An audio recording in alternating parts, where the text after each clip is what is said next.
नमस्कार और स्वागत है आपका। आज हम भारतीय संविधान की उस बुनियाद को खंगालने वाले हैं जिस पर हमारा पूरा लोकतंत्र टिका है, हाँ, एक तरफ है नागरिकों को दिए गए मौलिक अधिकार। और दूसरी तरफ है राज्य की आपातकालीन शक्तियां। हमारे पास जो जानकारी है वो इन दोनों के बीच के जटिल रिश्ते को समझने में हमारी मदद करेगी। बिल्कुल, ये सिर्फ कानूनों की एक लिस्ट नहीं है, बल्कि ये एक वादे की तरह है जो संविधान ने हर नागरिक से किया है। लेकिन हर कहानी में एक ट्विस्ट होता है, और यहाँ ट्विस्ट है आपातकाल। सही कहा। जब राज्य कहता है कि देश की सुरक्षा के लिए इन वादों को अस्थायी रूप से सीमित करना जरूरी है। आज हम इसी महीन रेखा को समझने की कोशिश करेंगे। तो चलिए शुरू करते हैं मौलिक अधिकारों से। ये संविधान के भाग 3 में अनुच्छेद 12 से 35 तक है, और इन्हें भारत का मैग्ना कार्टा भी कहा जाता है। ये नाम ही अपने आप में बहुत वजनदार लगता है। मैग्ना कार्टा का जिक्र इसलिए जरूरी है क्योंकि ये अधिकारों के ऐतिहासिक महत्व को दिखाता है। ये सिर्फ अधिकार नहीं है, ये नागरिकों के लिए एक सुरक्षा कवच है। और इनकी प्रकृति भी काफी दिलचस्प है। ये वाद योग्य है। इसका क्या मतलब है? इसका सीधा सा मतलब ये है कि अगर सरकार या कोई और आपके इन अधिकारों को छीनने की कोशिश करता है, तो आप सीधे सुप्रीम कोर्ट या हाई कोर्ट का दरवाजा खटखटा सकते हैं। ये सिर्फ कागज पर नहीं है, इन्हें लागू करवाया जा सकता है। एक मिनट, तो इसका मतलब है कि ये अधिकार हमें मिल तो गए, लेकिन क्या सरकार इन्हें वापस भी ले सकती है? यहाँ एक शब्द है उचित प्रतिबंध। हाँ, और यहीं पर वो संतुलन छिपा है। ये अधिकार असीमित नहीं है। देश की संप्रभुता, सुरक्षा या सार्वजनिक व्यवस्था जैसे बड़े कारणों के आधार पर सरकार इन पर सीमाएं लगा सकती है। और ये स्थायी भी नहीं है, मतलब संसद इन्हें बदल भी सकती है। हाँ, संसद संशोधन करके इनमें कटौती कर सकती है, लेकिन यहाँ एक बहुत बड़ा लेकिन है। केशवानंद भारती मामला। बिल्कुल, उस मामले में सुप्रीम कोर्ट ने एक लक्ष्मण रेखा खींच दी थी, जिसे संविधान का मूल ढांचा कहते हैं। संसद इस मूल ढांचे को नहीं बदल सकती, और मौलिक अधिकार इसका एक अहम हिस्सा है। ये भी दिलचस्प है कि सारे अधिकार सबके लिए नहीं हैं, कुछ सिर्फ भारतीय नागरिकों के लिए हैं। सही कहा। अनुच्छेद 15, 16, 19, 29 और 30 जो भेदभाव, सरकारी नौकरियों में अवसर और अभिव्यक्ति की स्वतंत्रता से जुड़े हैं, वे मुख्य रूप से देश के नागरिकों को दिए गए हैं। और बाकी अधिकार? बाकी जैसे अनुच्छेद 14, 20, 21 वे हर इंसान के लिए हैं जो भारत में है, चाहे वो नागरिक हो या विदेशी। ये बुनियादी मानवाधिकार हैं। बस एक छोटा सा अपवाद है कि शत्रु देश के नागरिकों को ये सुरक्षा नहीं मिलती। चलिए अब कुछ खास अधिकारों के समूह को देखते हैं। शुरुआत करते हैं समानता के अधिकार से। अनुच्छेद 14 कहता है विधि के समक्ष समता। सुनने में बहुत सीधा लगता है ना? बिल्कुल, इसका मतलब है कि चाहे कोई कितना भी अमीर या शक्तिशाली क्यों न हो, कानून की नजर में सब एक समान है। लेकिन इसमें भी एक अपवाद है, राष्ट्रपति और राज्यपाल के लिए। हाँ, उन्हें उनके कार्यकाल के दौरान कुछ विशेष छूट मिली होती है ताकि वे बिना किसी डर के अपना काम कर सकें। इसके बाद आता है अनुच्छेद 15, जो धर्म, जाति, लिंग या जन्मस्थान के आधार पर भेदभाव को रोकता है। लेकिन इसी में एक और बात भी है। हाँ, कि राज्य महिलाओं, बच्चों या पिछड़े वर्गों के लिए विशेष प्रावधान बना सकता है। क्या ये अपने आप में एक तरह का भेदभाव नहीं है? इसे भेदभाव नहीं बल्कि सकारात्मक कार्रवाई कहते हैं। इसका मकसद उन लोगों को मुख्य धारा में लाना है जो ऐतिहासिक रूप से पीछे रह गए हैं। बराबरी लाने के लिए किया गया एक जरूरी उपाय। बिल्कुल। और इसी से जुड़ा है अनुच्छेद 16, जो सरकारी नौकरियों में बराबरी की बात करता है। यहीं पर आरक्षण का मुद्दा आता है ना? हाँ, और इस पर दो बहुत बड़े केस हुए हैं। पहला, इंदिरा साहनीवाद 1992 का। इसने ओबीसी आरक्षण को 27% पर वैध ठहराया और क्रीमी लेयर का कॉन्सेप्ट दिया। सही। साथ ही कुल आरक्षण की सीमा 50% तय की। और फिर दूसरा बड़ा मामला था एम नागराजवाद 2006 का, जिसने पदोन्नति में आरक्षण को कुछ शर्तों के साथ सही माना। हाँ, जैसे सरकार को ये साबित करना होगा कि उस समुदाय का प्रतिनिधित्व वाकई में कम है और वो पिछड़े हुए हैं। इस समूह में एक और अनुच्छेद है जो बहुत शक्तिशाली है, अनुच्छेद 17, जो अस्पृश्यता यानी छुआछूत का अंत करता है। और इसकी खास बात यह है कि ये अधिकार सिर्फ सरकार के खिलाफ नहीं बल्कि आम नागरिकों के खिलाफ भी है। मतलब कोई निजी व्यक्ति भी किसी के साथ छुआछूत का व्यवहार नहीं कर सकता। बिल्कुल।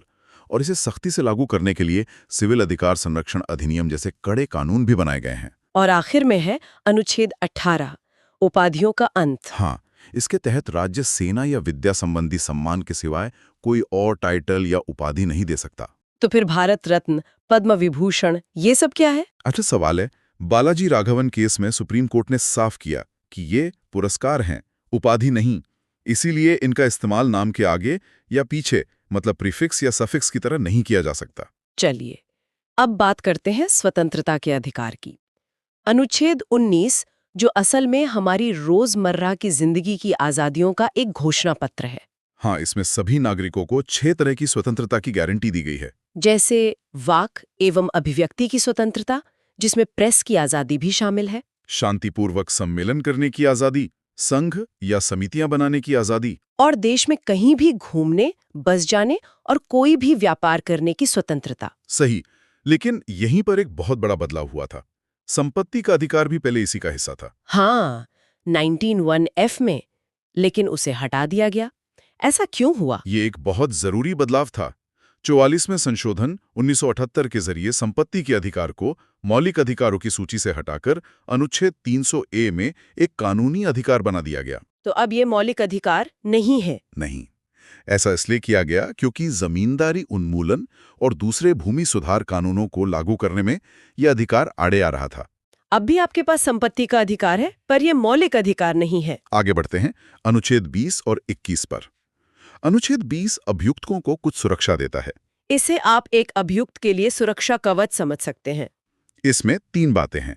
पहली, आपको उस काम के लिए सजा नहीं मिल सकती जो करते समय अपराध नहीं था। अच्छा। दूसरी, एक ही अपराध के लिए 2 बार सजा नहीं हो सकती। और तीसरी, आपको खुद के खिलाफ गवाही देने के लिए मजबूर नहीं किया जा सकता। ये तो न्याय के बुनियादी सिद्धांत है। बिल्कुल। और फिर आता है अनुच्छेद 21, प्राण एवं दैहिक स्वतंत्रता का अधिकार। शायद संविधान का सबसे विस्तृत अनुच्छेद। हाँ, सुप्रीम कोर्ट ने इसकी व्याख्या करते हुए कहा है कि इसका मतलब सिर्फ जिंदा रहना नहीं, बल्कि सम्मान के साथ जीना है। और इसी में स्वच्छ पर्यावरण, स्वास्थ्य और सबसे चर्चित निजता का अधिकार यानी राइट टू प्राइवेसी भी शामिल हो गया है। इसी से जुड़ा एक और अधिकार है, अनुच्छेद 21A, शिक्षा का अधिकार। हाँ, इसे 86वें संविधान संशोधन 2002 से जोड़ा गया था। ये 6 से 14 साल के बच्चों को मुफ्त और अनिवार्य शिक्षा का मौलिक अधिकार देता है। अब आते हैं अनुच्छेद 22 पर, जो गिरफ्तारी और निरोध से संरक्षण देता है।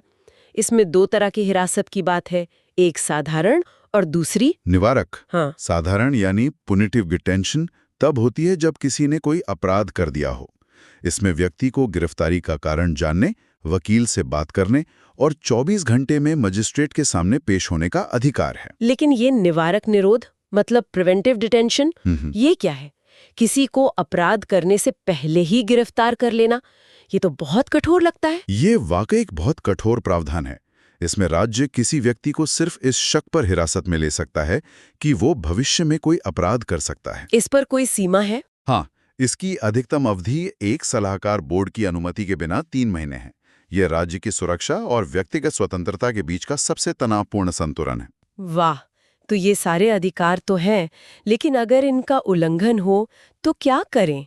यहीं पर आता है अनुच्छेद 32, जिसे डॉक्टर अंबेडकर ने संविधान की आत्मा और हृदय कहा था। आखिर ऐसा क्या खास है अनुच्छेद 32 में? खास ये है कि ये बाकी सारे अधिकारों को कागज से निकालकर हकीकत में लाता है।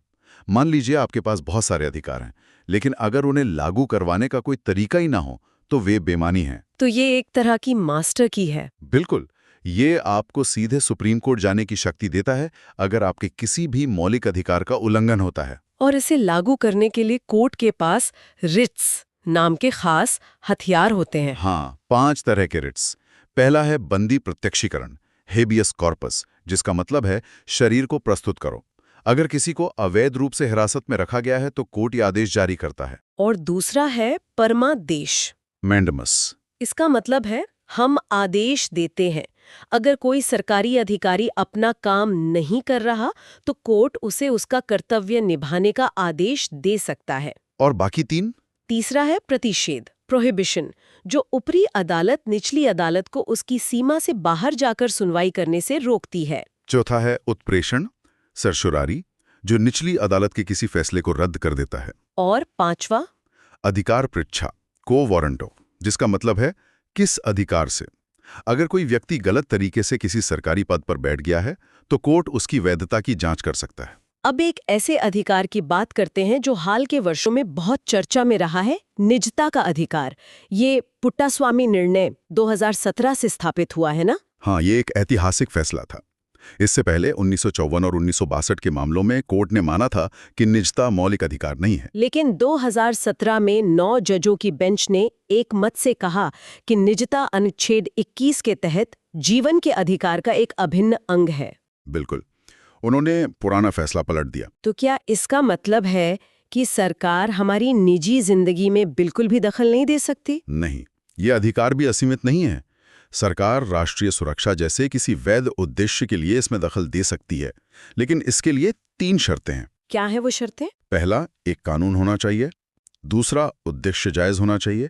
और तीसरा, सरकार का कदम आनुपातिक हो, मतलब जितना जरूरी हो उतना ही दखल दिया जाए। तो ये अधिकार नागरिकों के लिए एक मजबूत ढाल है, लेकिन संविधान में एक ऐसा इमरजेंसी बटन भी है जिसे दबाने पर इनमें से कई अधिकार निलंबित हो जाते हैं। बिल्कुल।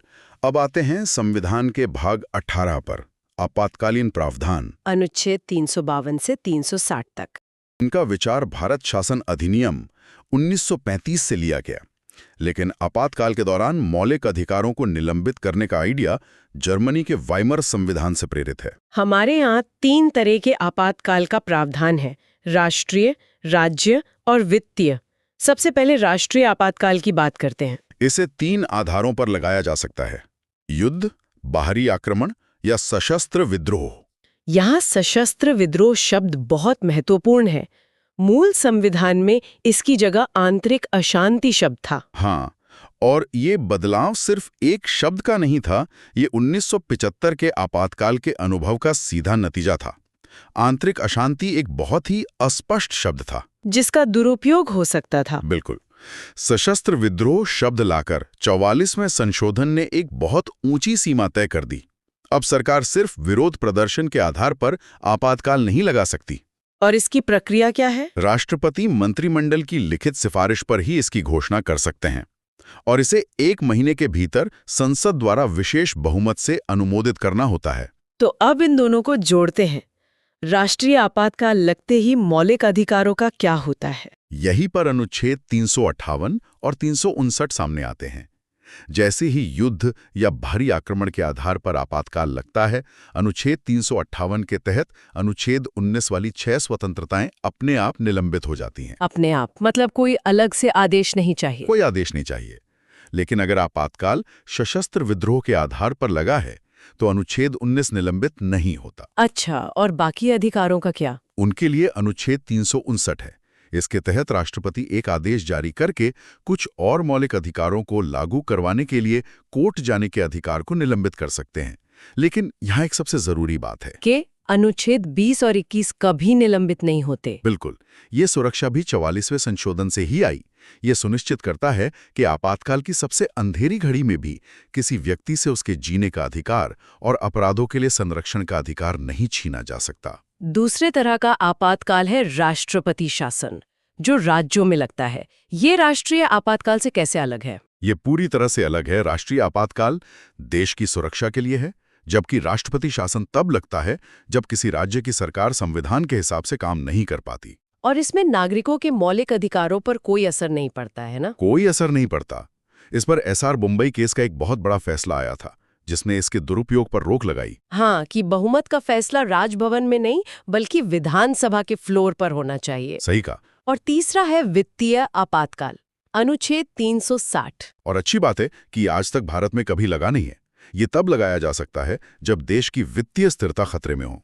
इसके क्या प्रभाव हो सकते हैं? इसके तहत केंद्र राज्यों को वित्तीय निर्देश दे सकता है और जजों समेत सभी सरकारी कर्मचारियों के वेतन में कटौती की जा सकती है।